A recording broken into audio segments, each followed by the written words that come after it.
Para naman sa ating pabaong pampagood night, nagliwanag ang kalangitan sa Hong Kong dahil sa drone show. Dragon ang bumida sa show para sa nalalapit na Chinese New Year.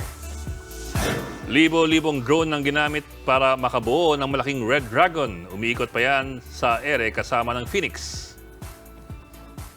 Nag-transform din ng langit at tila naging dagat sa paglabas ng isang blue whale.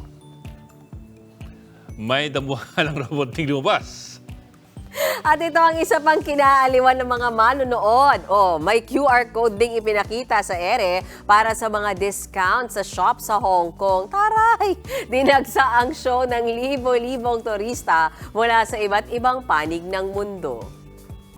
Mga kapatid, Ed Lingaw po, maging maalam at may pakialam sa mga napapanahong balita sa ating bansa.